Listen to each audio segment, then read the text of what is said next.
성도 여러분, 우리 주님 안에서 평안을 느끼시고 늘 평안하신지 모르겠습니다. 여러분들이 우리 주님과 늘 행복한 동행을 하시기를 기도하고 있습니다. 한국에 벚꽃이 너무 예쁘게 많이 핀 사진들을 저희 누님이 이렇게 보내줘서 제가 여러 사진들을 봤습니다.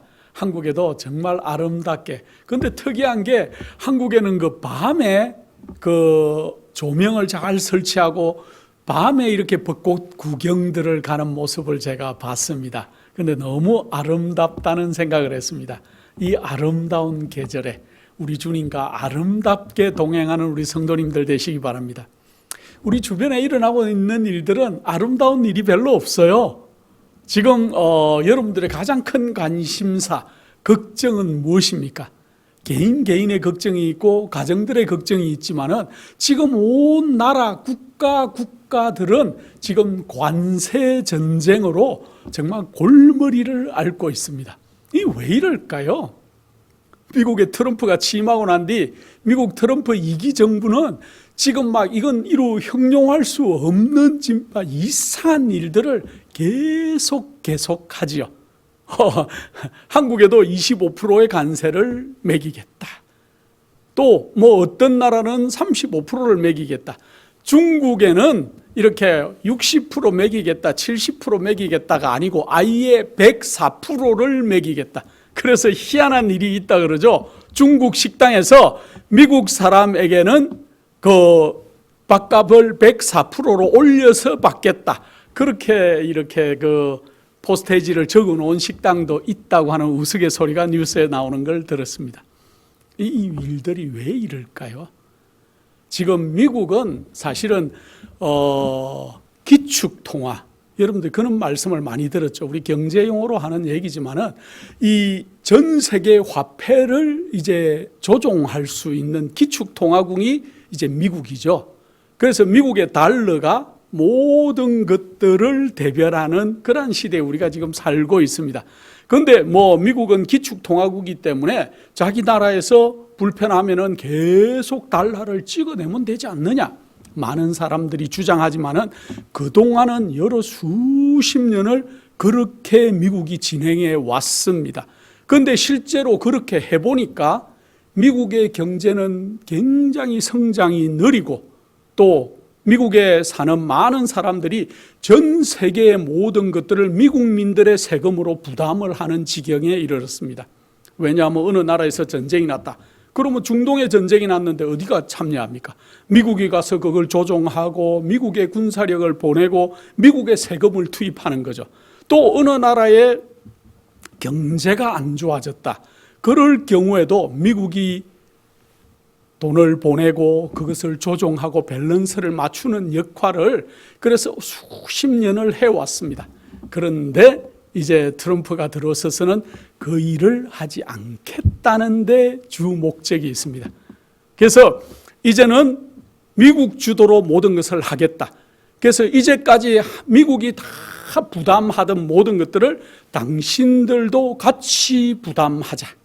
그래서 미국의 수출해서 많은 이익을 받은 그 국가들도 미국과 대등한 수준의 밸런스를 맞추라는 것이 이번 관세의 목적입니다. 그런데 어쨌든 많은 나라들, 특히 우리 대한민국도 마찬가지고 여러 나라들이 미국의 물품을 수출하고 하는 것으로 인해서 부를 쌓아왔죠. 그런데 이제는 그 부를 같이 부담하자는 것이 미국 정부의 생각이고 그 다음에 또 그렇게 하지 않으려거든 당신들이 미국에 국채 투자를 해라. 미국 국채 투자를 하는데 그동안은 미국 국채에 많은 나라들이 투자를 하고 거기서 단기적으로 이익을 보면은 다시 또 빼고 이런 일들을 주로 했습니다. 경제적으로. 그런데 이제는 그렇게 하지 말아라는 거예요. 미국 국채 투자를 하되 장기 국채에 투자해라는 거예요. 장기 국채가 몇 년짜리 국채인지 아십니까, 여러분들? 100년간 뽑지 않는 국채에 투자를 하라는 거죠. 그러니까 많은 나라들이 그동안 넣었다가 오르면 뺏고 뽑고 하던 일을 이제는 못하게 하겠다는 거예요. 장기 국채에 투자를 하든지 아니면 모든 제조업을 관세를 매기지 않는 미국 땅으로 가지고 와서 미국 땅에서 생산하라는 거예요. 그래서 미국을 이제 제조업의 강국으로 다시 만들겠다는 것이 지금 미국의 생각이고, 여러 가지 일들을 지금 미국이 하고 있습니다. 근데 여러분들이 이 모든 일들은 이해가 안 가죠. 그래서 많은 논평하는 사람들이 미국은 엉뚱한 방향으로 가고 있다, 잘못된 방향으로 가고 있다, 중국의 코트를 잘못 건드렸다, 뭐 별의별 칼럼들을 쓰고 있지만은 다 틀렸습니다. 왜? 이 지금 미국이 하는 이상한 일들은 어디를 봐야 해결책이 나오는가? 성경의 예언을 연구해야 지금 미국이 하고 있는 관세 정쟁과 그 다음에 미국에 있는 제조업을 불러들이고 현대자동차, 한국의 현대자동차가 여러 수십조를 미국에다 투자하겠다. 지금 저희가 살고 있는 곳 얼마 안 가서 거기에는 SK가 어느 기업이죠? SK 그냥 SK죠. 옛날 그 SK 기업이 어마어마한 배터리 공장을 지어서 저희가 고속도로를 타고 내려가다 보면은 왼쪽에 굉장히 큰 SK 공장이 세워져 있고, 그 공장이 거기에 세워짐으로 해가지고 그 주변 도시가 발전을 하고 있어요. 아파트들이 없던 아파트들이 생기고, 물류가 통하고, 식당들이, 한인 식당이 그동안 없었는데 그 주변에 한인 식당들이 생기고, 어쨌든 그런 일들이 미국 곳곳에 지금 일어나고 있다는 거예요. 뭐 한국의 현대뿐만 아니고 일본 기업, 어느 기업, 영국 기업 다 미국으로 지금 몰리고 있는 상태라는 거죠. 그런데 이 모든 것들을 이해할 수 있는 단 한 가지는 성경의 예언에 미국이 그렇게 하겠다고 얘기했다는 거예요. 그래서 용처럼 말하겠다고 얘기했기 때문에 그 일이 지금 우리 눈앞에서 이루어지는 시대에 우리는 지금 살고 있다는 겁니다. 그래서 다시 말하면은 지금은 성경의 마지막 장, 거의 계시록에 얘기한 예언들이 그대로 이루어지는 시대에 우리가 지금 살고 있는데, 또 한 가지 우리 눈앞에서 지금 이루어져야 할 사건은, 이제 우리가 얼마 있지 않으면 하늘 보좌 곁에 서서 노래를 부르는 일들이 우리가 있을 것이라고 성경은 얘기하고 있습니다. 그래서 하나님의 보좌 곁에 서서 노래를 부르고 찬송을 할 사람들이 누구인가를 오늘 우리 잠깐 얘기해 보겠습니다. 그 얘기가 우리는 14만 4천이라고 얘기하고 있습니다. 그래서 이 14만 4천은 마지막 시대에 드러나게 될 특별한 무리라는 거예요. 그런데 많은 이제까지 기독교계에서는 이 14만 4천이 주목을 받지를 못했습니다. 그 얘기를 하는 사람들은 이단이나 광신으로 몰아서 그 얘기를 못하게 했어요. 그래서 많은 사람들의 관심은 14만 4천의 그 무리의 정체나 특징이 궁금한 게 아니고, 그 사람들이 실제 수냐 아니면 허상이냐 허수냐, 이것만 가지고 논쟁을 하는 거예요. 그러나 성경은 분명하게 14만 4천에 대해서 얘기를 하고 있는데, 오늘 우리가 마지막 때에 드러나게 될 이 14만 4천에 대해서 정확하게 좀 알아야 될 필요가 있다. 그들의 정체가 누군지, 그들이 뭘 하는 사람들인지, 어떤 사람들이 그 보좌 곁에 서서 하나님을 찬양하는 노래를 부르는 그 영광의 특권을 누릴 수 있는지를 우리가 한번 얘기해 보면 좋겠습니다. 사실은 이 질문이 호기심이 있고 궁금한 것은 사실입니다. 그런데 오랜 시간 동안 봉합되어 있었고, 또 이 연구하지 않음으로 인해서 이것들이 어떤 특징을 가지고 있는지 우리가 잘 모르고 있었어요. 자, 근데 지금 왜 이 시간에 우리가 이 14만 4천이라는 이 특별한 주제를 얘기해 봐야 되는지, 그 이유가 뭘까요? 왜냐하면 우리 주님의 재림이 정말 가까웠다는 거예요. 또 지금은 마지막 때에 우리가 살고 있다는 거예요. 성경의 모든 예언이 이제 마지막 사건을 향해서 정말 쏜살같이, 여러분들 과거 살았던 50년, 60년, 70년 시간 동안에 일어나지 않았던 그 성경에 막연히 연구하고 다니엘이 말한 마지막 때라고 한 때가 언젠지 막연하게 연구하고 있던 때가 지금 바로 눈앞에서 현실적으로 일어나고 있다는 것입니다.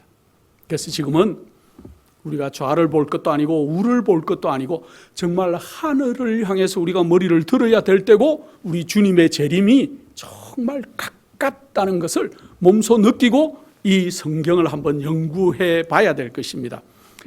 14만 4천에 대해서는 계시록 여러 부분에 몇 군데 나옵니다. 계시록에만 나오죠. 자, 계시록 7장 1절부터 4절에 이 14만 4천에 대한 얘기가 나오는데 우리 한번 읽어보겠습니다. 이 일 후에 내가 네 천사가 땅 네 모퉁이에 선 것을 보니 땅의 사방의 바람을 붙잡아 바람으로 하여금 땅에나 바다에나 각종 나무에 불지 못하게 하더라. 계시록 7장 1절에 보면은 지금 바람이 막 불려고 하는데 이 네 천사가 어떻게 하라고요? 바람을 붙들라고 하는 얘기가 나옵니다. 이 얘기는 참 중요한 얘기죠. 자, 또 봄에 다른 천사가 살아계신 하나님의 인을 가지고 해 돋는 데로부터 올라와서 땅과 바다를 해롭게 할 권세를 얻은 네 천사를 향하여 큰 소리로 외쳐 가로되. 여기에 또 다른 천사가 하나님의 인을 가지고 온다는 얘기를 하고 있습니다. 우리가 우리 하나님의 종들의 이마에 인치기까지 땅에나 바다나 나무나 해하지 말라 하더라. 여기 보니까 언제까지 바람을 붙들고 있으라는 얘기입니까? 그러면은 하나님의 종들의 이마에 인을 칠 때까지.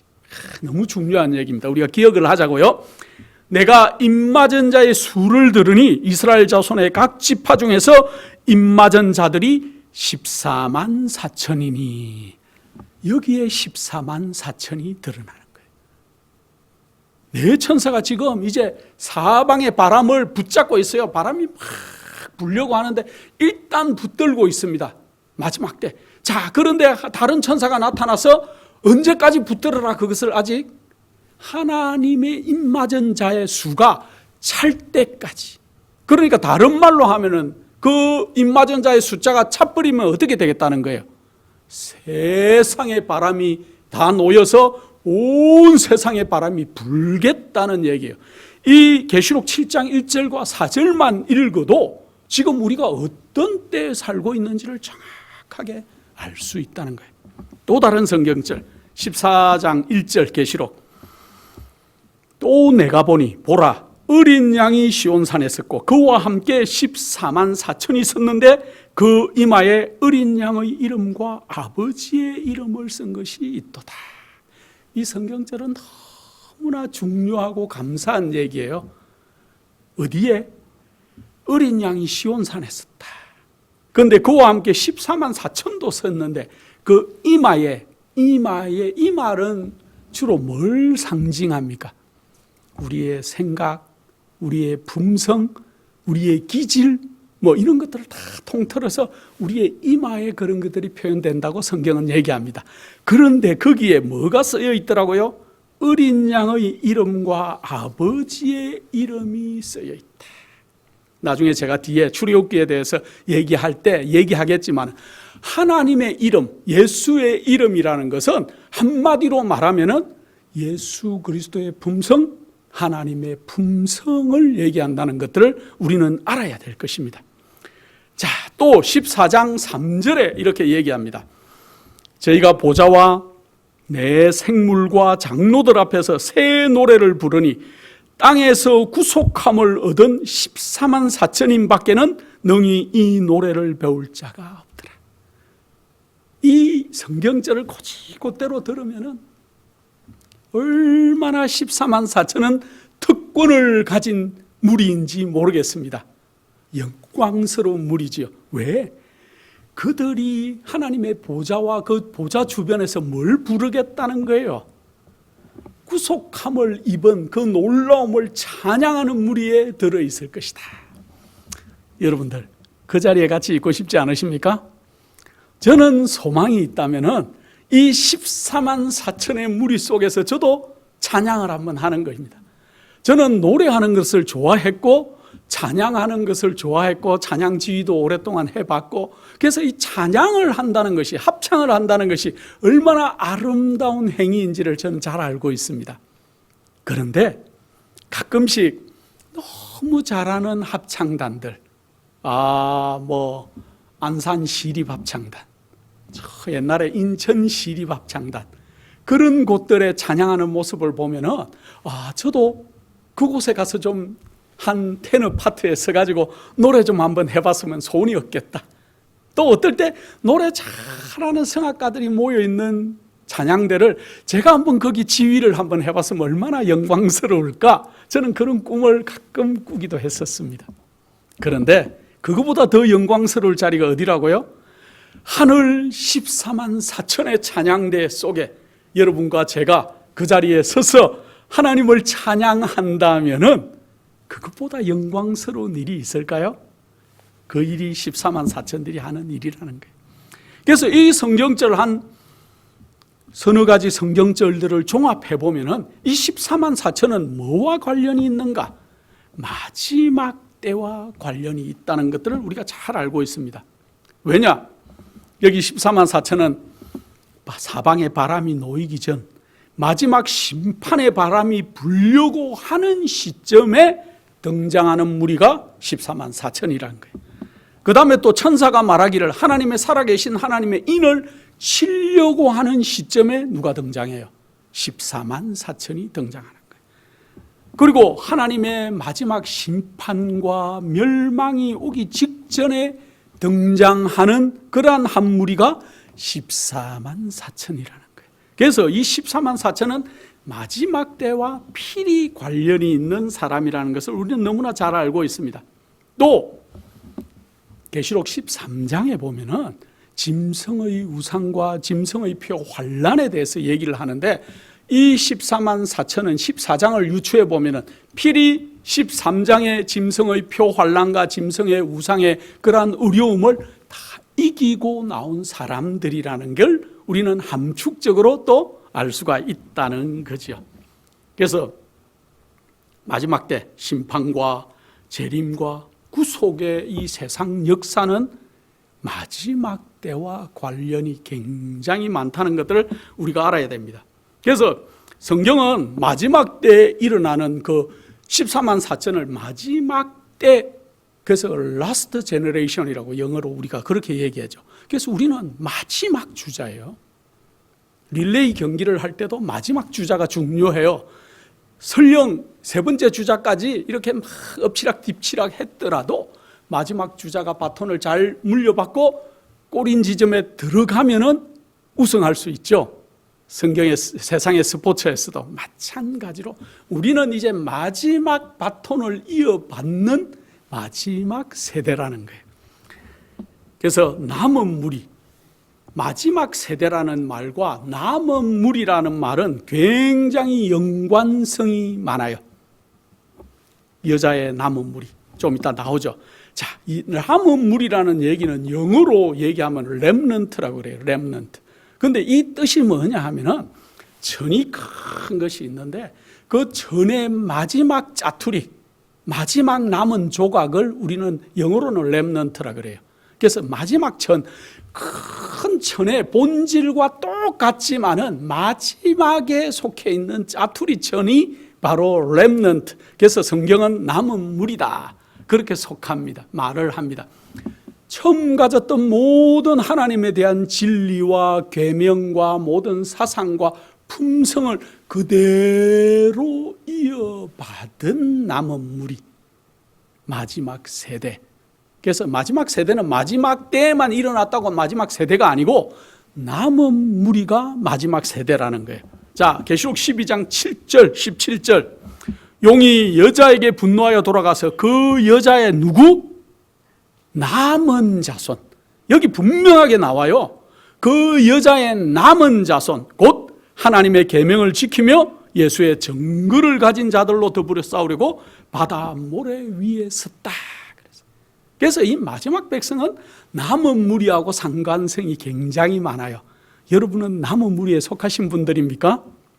저는 이 남은 무리에 저도 속해 있는 사람이면 참 감사하겠다.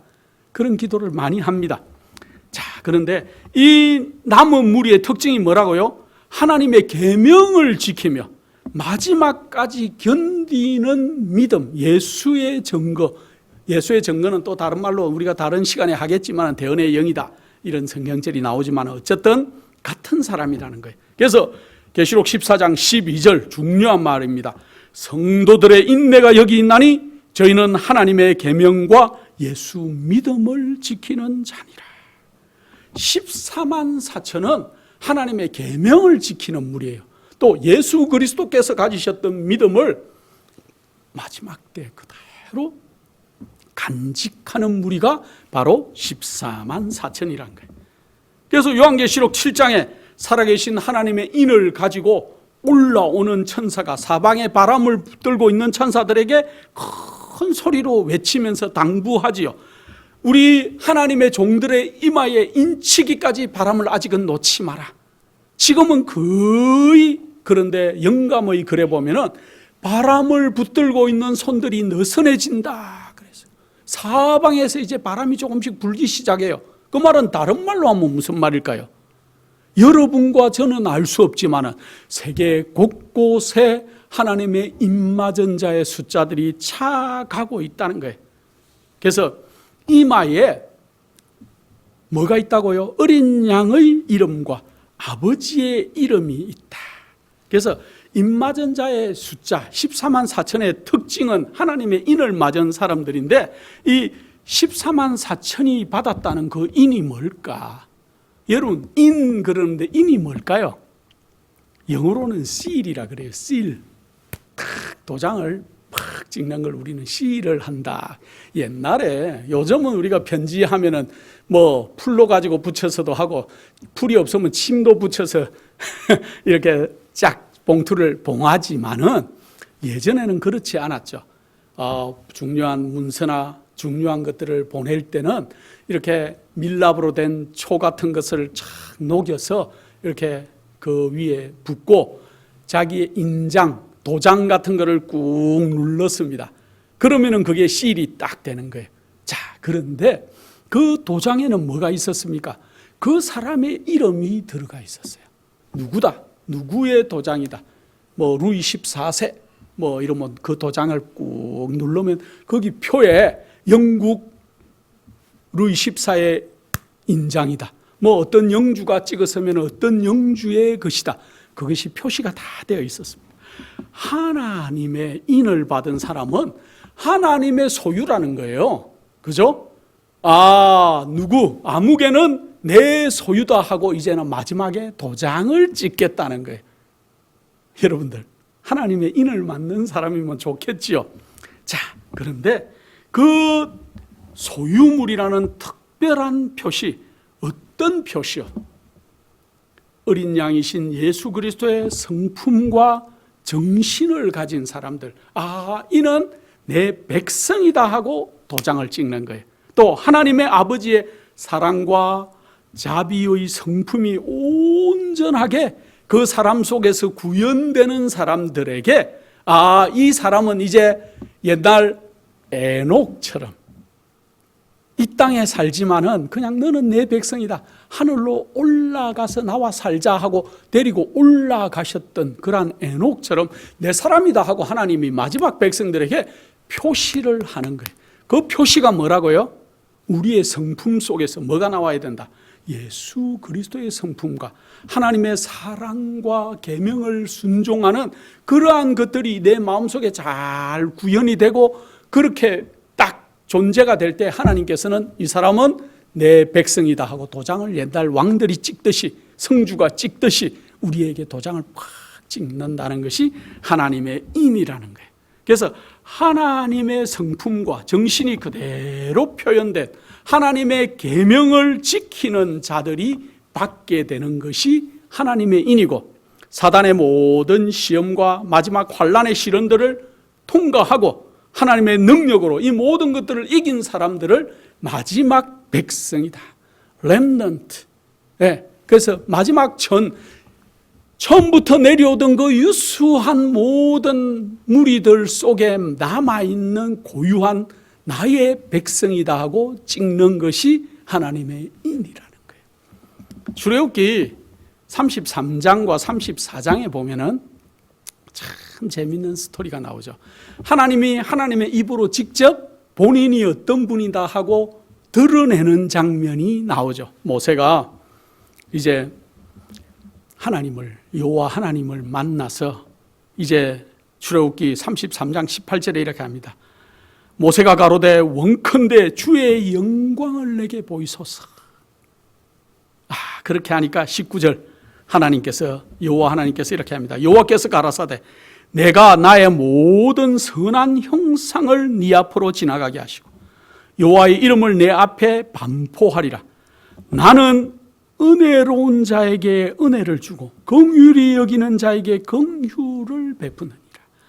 나는 은혜 베푸는 자에게는 은혜를, 긍휼을 하는 사람들에게는 긍휼을 베푸는 자다 하면서 이제 더 정확하게 여호와께서 본인이 누군지를 설명합니다. 34장 5절 여호와께서 구름 가운데 강림하사 그와 함께 거기 서서 여호와의 이름을 반포하시는 거예요. 여호와가 어떤 분인지를 본인이 직접 반포하십니다.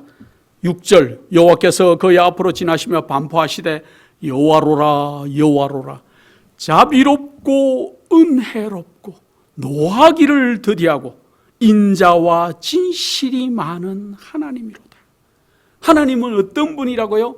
자비롭고 은혜롭고 노하기를 더디하고, 우리는 어떤 사람도 노하기를 속히 하죠. 노하기를 더디하고 인자와 진실이 많은 하나님이라. 그런데 또 7절에 더 정확하게 설명하십니다. 인자를 천대까지 베풀며. 저는 이 말이 얼마나 좋은지 모르겠습니다. 우리 하나님께서는 우리에게 은혜를 베푸시는데 천대까지 베푸신다. 자, 그 다음 말이 중요해요. 그 다음에 악과 과실과 죄를 용서하나, 용서해 주신대요. 용서하나 형벌 받을 자는 결단코 면제하지 않고 아비의 악을 자녀 손 3, 4대까지 보응하겠다. 참 하나님은 너무나 great, wonderful한 하나님 아니십니까? 우리가 하나님께 은혜를 조금만 끼치면 하나님은 우리에게 은혜를 언제까지 베풀어 주겠다고요? 천대까지. 그런데 만약에 우리가 잘못하거나 악을 행하거나 또 과실을 행하거나 죄를 지으면 처음에는 어떻게 하겠다 그랬습니까? 3, 4대까지 보응한다는 말이 아니에요. 악과 과실과 잘못된 죄를 용서하나, 용서해 주시겠대요. 그러나 그 중에서도 벌 받을 자들에게는 결단코 벌을 멸하지 않게 해주겠다. 그러나 벌을 주되 언제까지 주겠다고요? 자여손 3, 4대까지만. 불공평하죠. 은혜는 천대까지 베풀어 주시는데 우리가 잘못하거나 벌 받을 일이 있을 때는 결단코 벌을 면제는 안 해주되 3, 4대까지밖에 안 하겠다는 거죠. 이 좋은 하나님, 이 하나님이 하나님이라는 이름을 반포하죠. 거기서. 그래서 하나님의 이름 이꼬르는 하나님의 성품이라는 것들을 우리는 잘 알아야 돼요. 그래서 예수 그리스도의 이름과 하나님의 이름이 그 이마에 새겨져 있는 사람들이 14만 4천이다. 그러니까 우리는 어떤 사람이 되어야 14만 4천이라는 거예요. 우리의 성품 속에 예수 그리스도의 성품과 하나님의 자비롭고 노하기를 더디하고 인자가 많은 그 하나님의 성품이 우리 속에 구현된 자들이 하나님의 이름을 가진 사람이고 하나님의 인을 받는 사람이고 그 사람들이 14만 4천으로서 하나님 보좌 주위에서 하나님께 찬양을 돌릴 사람들이라는 거죠. 그래서 하나님의 인은 하나님을 닮은 품성을 소유한 자들 위에 쳐지는 특별한 도장이라는 거예요. 그래서 어린 양의 이름이란 예수님께서 이 땅에 오셔서 사셨을 때 하나님의 계명을 온전하게 지키셨던 거룩한 성품을 얘기한다고 우리는 생각할 수가 있을 것 같습니다.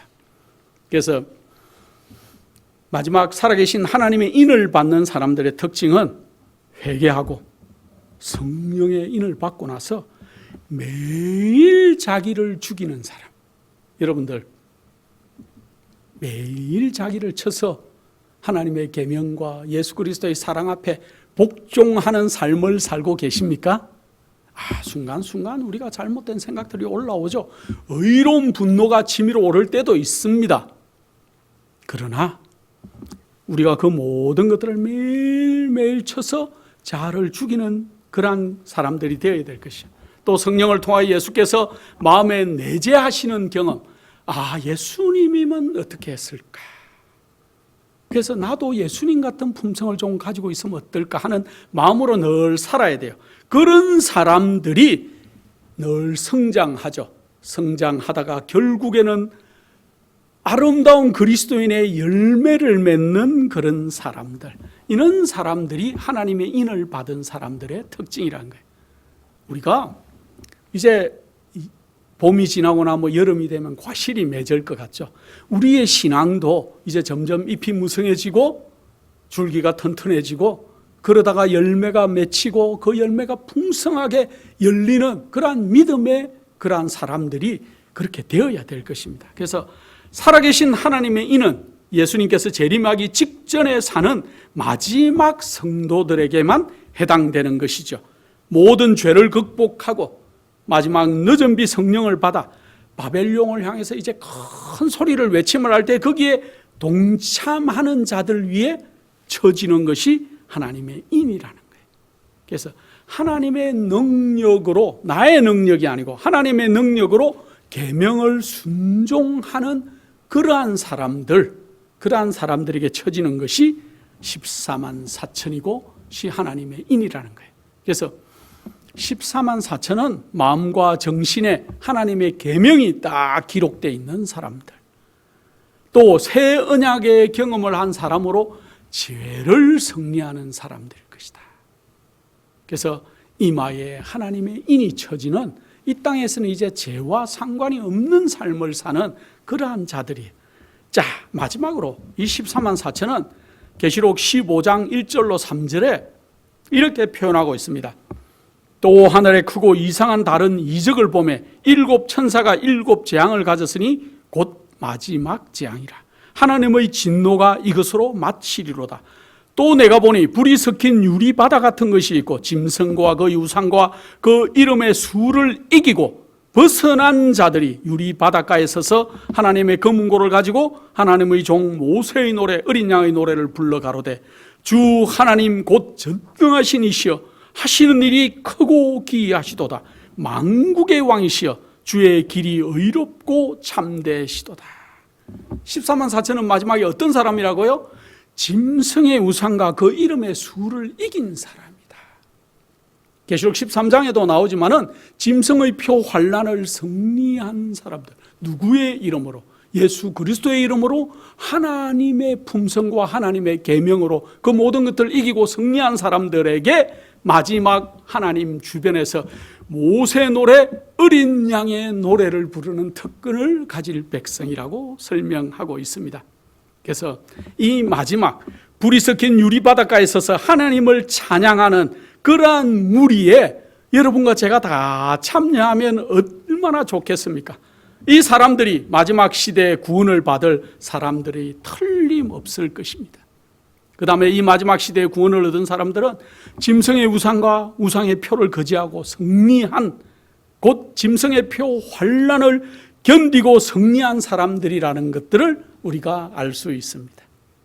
이제 14만 4천이 그 하늘 보좌 주변에 설 자들의 정체가 누군지 이제 아시겠습니까? 14만 4천인이라는 거예요. 그 사람은 어떤 사람이라고요?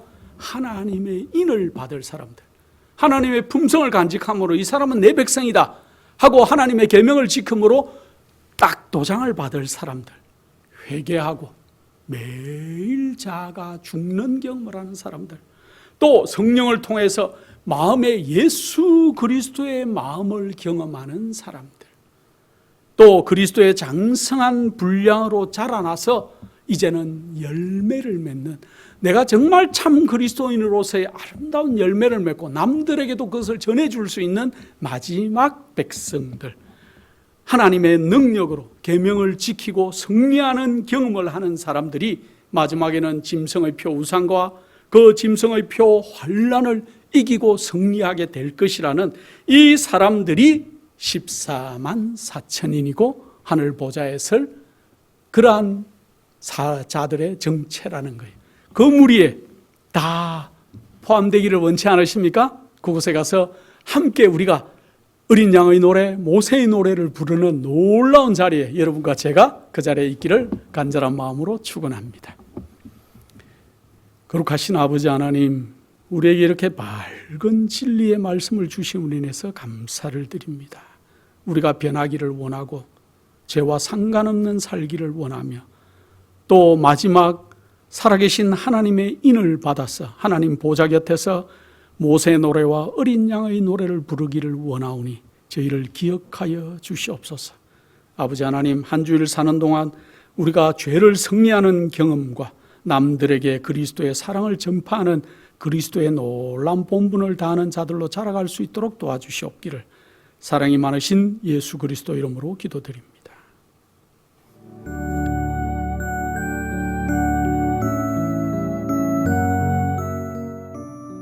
예수님의 재림이 가까워오고 있습니다. 지금은 영원한 하늘을 위해 준비해야 될 때입니다. 머지않아 우리의 재물은 아무 쓸모없는 것이 되고 말 것입니다. 하나님께 은혜를 받으셨다면 받으신 축복을 생애의 빛 복음 사업을 위해서 나누지 않으시렵니까? 헌신하시는 성도님들의 손길에 하나님께서 후히 갚아주실 것입니다. 후원해 주시는 모든 성도님들께 감사드립니다.